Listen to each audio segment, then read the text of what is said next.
బాలీవుడ్ నటీనటులకు దక్షిణాది నటీనటులకు చాలా విషయాల్లో వ్యత్యాసాలుంటాయి. ఉత్తరాది ప్రేక్షకుల అభిరుచి వేరు, మన దక్షిణాది ప్రేక్షకుల అభిరుచి వేరు. కథా కథనాల నుంచి బాడీ లాంగ్వేజ్, లుక్స్ వరకు వీరి అభిరుచి విభిన్నం. ఉత్తరాది వారు ఎక్కువగా ఆజానుబాహులను ఇష్టపడతారు. అలాగే మీసాలు లేకుండా ఉండేవారంటే అక్కడ వారికి మక్కువ ఎక్కువ. ఖాన్ త్రయం నుంచి పాత హీరోలందరూ కూడా ఎక్కువగా అలాగే కనిపిస్తారు. ఇక కొందరికి మీసాలున్నా ఆ గెటప్స్ డిఫరెంట్ గా ఉంటాయి. మీసాలు ఉన్నా లేకున్నా కూడా బాగుండేవారినే వారు తమ సొంత మనుషులుగా భావిస్తారు. కానీ దక్షిణాది వారికి, ముఖ్యంగా తెలుగు వారికి తమ హీరోలు మంచి మీసపు కట్టుతో ఉంటేనే ఇష్టపడతారు. గతంలో ఒకసారి నాగార్జునను ఓ జర్నలిస్ట్ మిత్రుడు హిందీలో ఎక్కువగా ఎందుకు చేయలేకపోతున్నారు అంటే ఆయన తన నవ్వుతో అక్కడి దర్శకులు, ప్రేక్షకులు మీసాలు తీసేయమంటున్నారయ్యా అంటూ చమత్కరించారు.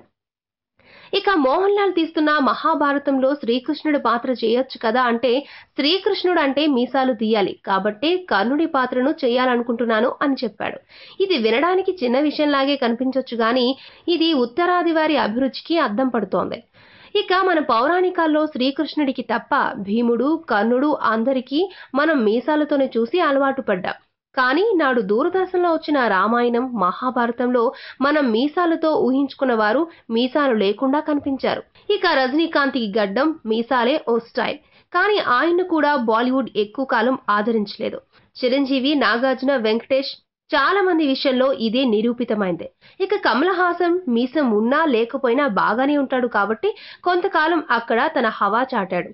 హిందీలో కాస్తో కూస్తో పేరు తెచ్చుకుని నిలబడి మాధవన్, సిద్ధార్థ్ వంటి వారు మీసాలు లేకపోవడంతో అతడిని ఉత్తరాది వారు తమ సొంత హీరోలుగా, నటీనటులుగా భావిస్తున్నారు. కానీ నాటితరం హీరోల విషయానికొస్తే సీనియర్ ఎన్టీఆర్, స్వర్గీయ అక్కినేని నాగేశ్వరరావులు మీసాలు ఉన్నా లేకున్నా బాగానే ఉండేవారు.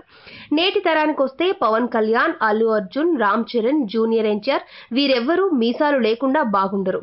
త్వరలో అల్లు అరవింద్ మరో 2 నిర్మాతలతో కలిసి రామాయణం చిత్రాన్ని భారీ బడ్జెట్ తో తెలుగు, తమిళ, మలయాళ భాషల్లో పాటు బాలీవుడ్ లో కూడా బాహుబలి రేంజ్ లో భారీ బడ్జెట్ తో నిర్మిస్తానని చెప్పాడు. ఇక ఈ చిత్రం కోసం తాజాగా ఫిలిం ఛాంబర్ లో సంపూర్ణ రామాయణం అనే టైటిల్ ను కూడా రిజిస్టర్ చేయించాడు. కాగా ఈ చిత్రంలో రామ్ చరణ్ రాముడిగా కనిపిస్తాడు అనే ప్రచారం జరుగుతోంది.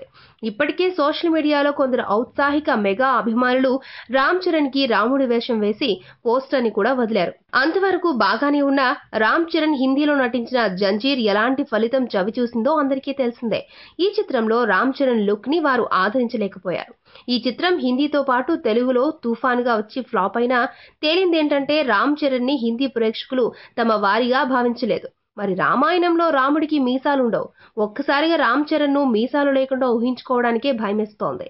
ఇక ఈ విషయంలో చరణ్ కంటే అల్లు అర్జున్ బెటర్. ఆయనకు తమిళంలో కాస్త పాపులారిటీ ఉంది. కానీ మలయాళంలో బన్నీకి మంచి క్రేజ్ ఉంది.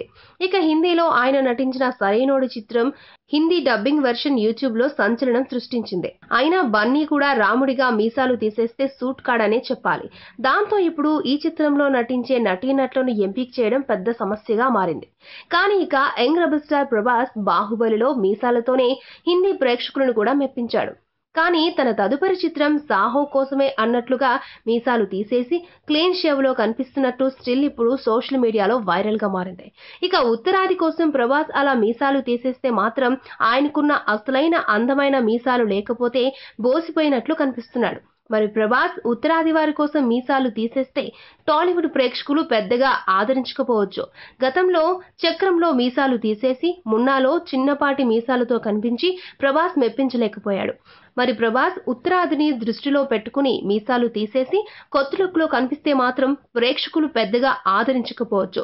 తద్వారా రెంటికి చెడిన రేవడి అయ్యే ప్రమాదం పొంచి ఉంది. ఈ వీడియో మీకు నచ్చితే ఓ లైక్ కొట్టండి. మీ ఫ్రెండ్స్ కు షేర్ చేయండి.